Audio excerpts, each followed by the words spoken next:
এই চক্রান্তের সাথে যুক্ত সংস্কৃতি মন্ত্রী ও প্রতিমন্ত্রীর পদত্যাগ না করা পর্যন্ত, তাদের মন্ত্রীর মসনদ থেকে নামানো না পর্যন্ত এই আন্দোলন রাজপথে বিরতিহীনভাবে চলবে।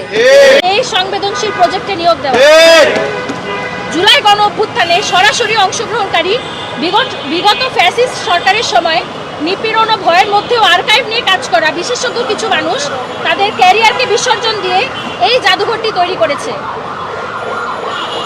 আপনারা খেয়াল করবেন, যারা জাদুঘরটি নির্মাণ করলো তাদের ব্যাপারে সরকার বা কর্তৃপক্ষ কোনো শব্দ করে না। যেই জাদুঘরটি আপনা আপনি তৈরি হয়ে গিয়েছে। জুলাই গণ অভ্যুত্থানকে ধারণ করা এসব মিউজিয়াম বিশেষজ্ঞদের অপদস্থ করা হয়েছে, তাদের বের করে দেওয়ার হুমকি দেওয়া হয়েছে। তারা যেন জুলাই জাদুঘরকে কোনোভাবেই নিয়োগ না পান এটার চেষ্টা করা হচ্ছে।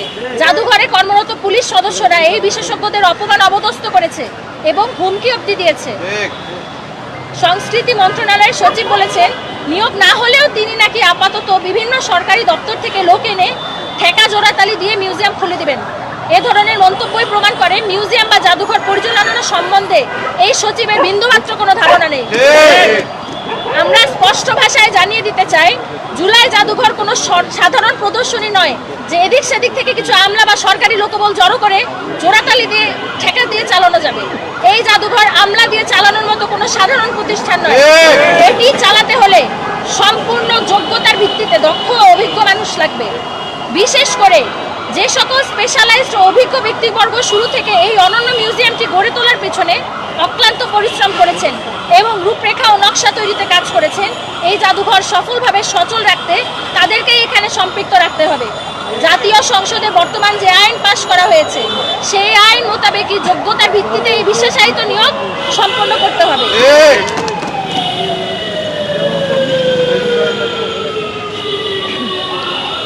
প্রিয় সাংবাদিক বন্ধুগণ, আমাদের কাছে থাকা অতি গোপন সূত্রের খবর আরো ভয়াবহ। ষড়যন্ত্রকারীরা শুধু এই জাদুঘর উদ্বোধনেই কালক্ষেপণ করছেন না, বরং তারা ভেতরে ভেতরে চক্রান্ত করছে যে ছাত্র জনতার বা সরকারের চাপে পড়ে যদি এই জাদুঘর কোনোভাবে ওপেন বা চালু করতেই হয়, তবে তারা এটিকে প্রশাসনিক ও কাঠামোগতভাবে সম্পূর্ণ অকার্যকর ও স্থবির করে রাখবে। তারা ছক কষছে কিভাবে এই জাদুঘরকে বিভিন্ন পর্যায় থেকে প্রশাসনিক অসহযোগিতা করা যায়, কিভাবে এর বাজেট ও প্রয়োজনীয় রক্ষণাবেক্ষণ আটকে রেখে এটাকে অচল করে দেওয়া যায়, যাতে মানুষ এখানে এসে সঠিক ইতিহাস না জানতে পারে এবং আন্তর্জাতিক মহলে এর মর্যাদা ক্ষুণ্ণ হয়। এটি অত্যন্ত সূক্ষ্ম ও বিপজ্জনক এক নীল নকশা। মন্ত্রণালয় জুলাই জাদুঘরের মালিক না, তারা কেবল ম্যানেজার বা ব্যবস্থাপক মাত্র। যা ইচ্ছা তা করার একটি জাতীয় প্রতিষ্ঠানকে ভেতর থেকে অচল করে দেওয়ার কোনো অধিকার দেশের জনগণ তাদের দেয়নি। এই পর্যায়ে আমরা অত্যন্ত গুরুত্বপূর্ণ ও চাঞ্চল্যকর একটি তথ্য আপনাদের সামনে তুলে ধরতে চাই। আপনারা সবাই জানেন, মাননীয় প্রধানমন্ত্রী অত্যন্ত দক্ষ ও বিশ্বস্ত উপদেষ্টা ডক্টর জায়েদুর রহমান সাহেবকে সুনির্দিষ্টভাবে তথ্য ও সম্প্রচার মন্ত্রণালয় এবং এই সংস্কৃতি মন্ত্রণালয় উভয় দপ্তরের দেখভালের জন্যই দায়িত্ব দেওয়া হয়েছিল। কিন্তু অত্যন্ত রহস্যজনকভাবে তথ্য মন্ত্রণালয়ের সকল ধরনের সভা, সেমিনার, প্রেস কনফারেন্স এবং প্রশাসনিক কাজে ডক্টর জাহিদুর রহমান সাহেবের সরব উপস্থিতি দেখা গেলেও এখন পর্যন্ত সংস্কৃতি মন্ত্রণালয়ের কোনো আয়োজনেই তাকে দেখা যায়নি। এমনকি এই ঐতিহাসিক জুলাই জাদুঘর নিয়ে আজ পর্যন্ত ডক্টর জাহিদুর রহমানের মুখ থেকে কোনো ধরনের আনুষ্ঠানিক বক্তব্য বা বিবৃতি এদেশের মানুষ শুনতে পায়নি। দেশের প্রতি তিনি প্রতি সপ্তাহের মঙ্গলবার সরকারের বিভিন্ন গুরুত্বপূর্ণ এজেন্ডা, উন্নয়ন ও নীতি নির্ধারণী বিষয় নিয়ে দেশবাসীর সামনে নিয়মিত প্রেস ব্রিফিং করেন। অথচ অত্যন্ত আশ্চর্যের বিষয়, তার নিজের দায়িত্বে থাকা এই সংস্কৃতি মন্ত্রণালয় কিংবা জুলাই জাদুঘরের এই নজিরবিহীন স্থবিরতা নিয়ে তিনি আজ পর্যন্ত একটি শব্দ উচ্চারণ করেননি। আমাদের প্রশ্ন, এর আসল কারণ কি? আমাদের মনে সন্দেহ জাগে, তবে কি সংস্কৃতি মন্ত্রণালয়ের এই ঘাপটি মেরে থাকা স্বৈরাচারীর দোষল আমরা, সচিব কানিজ মাওলা এবং সংশ্লিষ্ট প্রতিমন্ত্রী খোদ মাননীয় প্রধানমন্ত্রীর উপদেষ্টাকেও কোনো কাজ করতে দিচ্ছেন না? স্বৈরাচারের পৈশাচিকতার অকাট্য প্রমাণগুলো আড়াল করার জন্য এই আমলাতান্ত্রিক সিন্ডিকেট কি এতটাই শক্তিশালী হয়ে উঠেছে যে খোদ প্রধানমন্ত্রীর উপদেষ্টাও তাদের মন্ত্রণালয়ের ভেতরের কাজ করার বা সত্য কথা বলার মতো কোনো ন্যূনতম স্পেস বা জায়গা পাচ্ছেন না? উপস্থিত ভাই ও বোনেরা, এই জাদুঘরের উদ্বোধন নিয়ে যারা ইচ্ছাকৃতভাবে কালক্ষেপণ, অকার্যকর করার চক্রান্ত এবং শীর্ষ নেতৃত্বকে অন্ধকার রাখার চেষ্টা করেছেন, তাদের উদ্দেশ্য বুঝতে এদেশের মানুষের খুব একটা বেশি সময় বেগ পেতে হয় না। এই জুলাই জাদুঘরে সংরক্ষিত আছে খুনি হাসিনার 17 বছরের সমস্ত পৈশাচিক অপরাধ, তার চালানো ভয়াবহ গণহত্যা এবং গুম খুনের অকাট্য সব প্রমাণ। এখানে রয়েছে বর্তমান মাননীয় প্রধানমন্ত্রী তারেক রহমানের উপর চালানো বেআইনি নজরদারির গোপন নথি এবং সরকারি দল বিএনপির নেতাকর্মীদের উপর চালানো অমানবিক ও বর্বর নির্যাতনের জীবন্ত সব ডকুমেন্টেশন।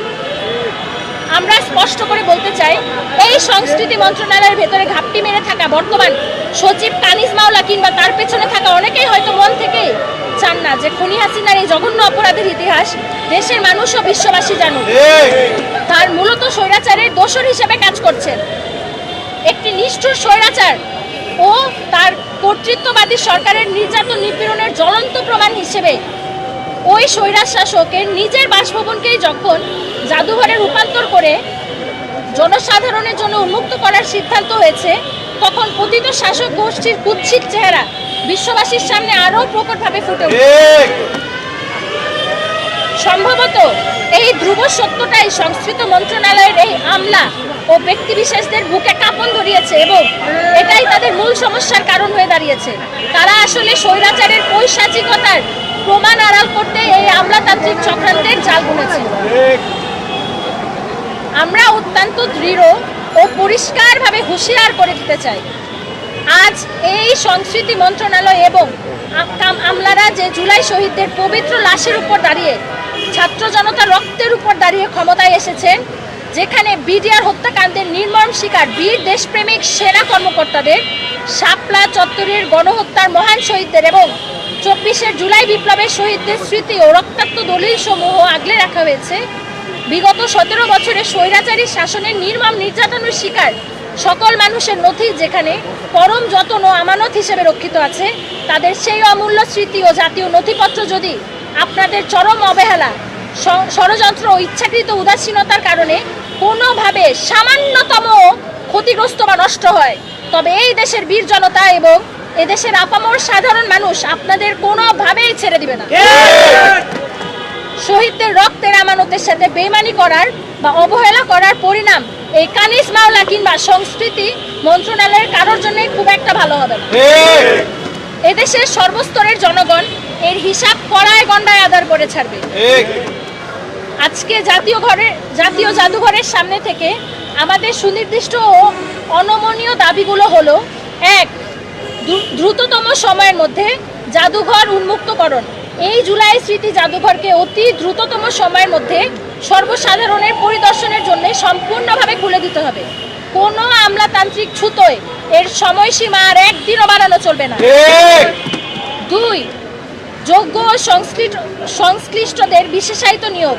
জাদুঘরের প্রশাসনিক, কারিগরি ও পরিচালনার দায়িত্বে অযোগ্য কোনো সচিব কিংবা আমলাদের পুনর্বাসন করা যাবে না। সম্পূর্ণ স্বচ্ছতার ভিত্তিতে যেখানে যাকে প্রয়োজন, বিশেষ করে জুলাই বিপ্লব ও মিউজিয়ামে তৈরির সাথে সরাসরি সংশ্লিষ্ট এবং যোগ্য, অভিজ্ঞ ও মেধাবীদের নিয়োগ সম্পন্ন করতে হবে। 3. এতদিন ধরে যারা এই জাদুঘর চালু করতে ইচ্ছাকৃতভাবে কালক্ষেপণ করেছে, ফাইল আটকে রেখেছে এবং যারা একে ভেতর থেকে অকার্যকর করার ষড়যন্ত্রের মূল কারিগর, তাদের অবিলম্বে জবাবদিহিতার আওতায় আনতে হবে। 4.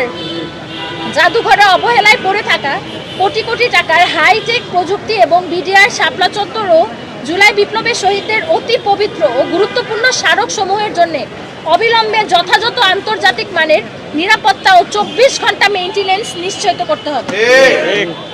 আমরা আজ এই প্রেস ব্রিফিংয়ের মঞ্চ থেকে স্পষ্ট এবং চরম হুঁশিয়ারি উচ্চারণ করে বলে দিতে চাই, যদি অনতিবিলম্বে আমাদের এই দাবিগুলো পূরণ না করা হয় এবং দ্রুততম সময়ের মধ্যে জুলাই জাদুঘর চালু করা না হয়, তবে এই সময়ের পর আমরা জুলাইয়ের সকল পক্ষের শক্তিকে একত্র করব।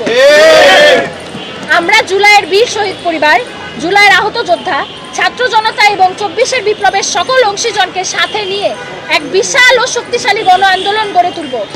আমাদের এই দাবি আদায় না হওয়া পর্যন্ত এবং এই চক্রান্তের সাথে যুক্ত সংস্কৃতি মন্ত্রী ও প্রতিমন্ত্রীর পদত্যাগ না করা পর্যন্ত, তাদের মন্ত্রীর মসনদ থেকে নামানো না পর্যন্ত এই আন্দোলন রাজপথে বিরতিহীনভাবে চলবে।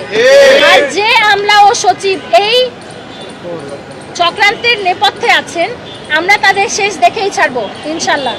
শহীদদের রক্ত আর জুলাইয়ের চেতনার সাথে কোনো আমলাতান্ত্রিক অবহেলা, স্বৈরাচারী পুনর্বাসন বা ভেতর থেকে প্রতিষ্ঠান অকার্যকর করার চেষ্টা ছাত্র জনতা মেনে নেবে না। আপনাদের সবাইকে ধন্যবাদ। বাংলাদেশ জিন্দাবাদ।